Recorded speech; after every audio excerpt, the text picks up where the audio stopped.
અને શું થયું?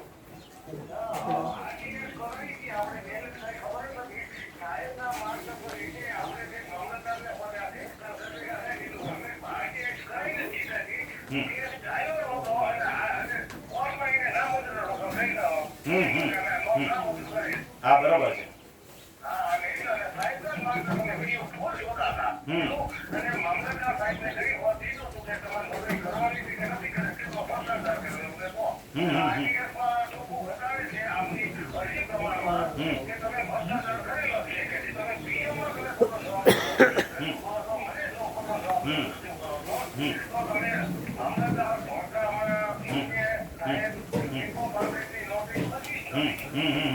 એકસો પાંત્રીસ બજાવ વગર તમારો હક ડૂબાયો હોય ને મામલતદારે, અને છે ગાંધીનગર જેટલી ફરિયાદો કરી એમાં ખોટા ગોળ ગોળ જવાબ દીધા, બરાબર નો ફોલ્ટ માં આવ્યો હવે જબરદસ્ત ફોલ્ટ આવ્યો.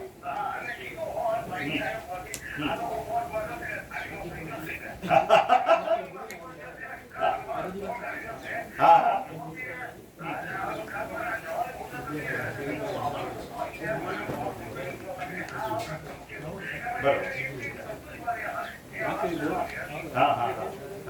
બહુ સરસ બહુ સરસ. એક જાગૃત નાગરિક તરીકે તમે બહુ સારું કામ કર્યું કે આના થકી શું થશે, એક દાખલો બેસશે અને બીજી વ્યક્તિના રેવન્યુ રેકર્ડમાં ચેડા કરતા પહેલા 7 વાર વિચાર કરશે.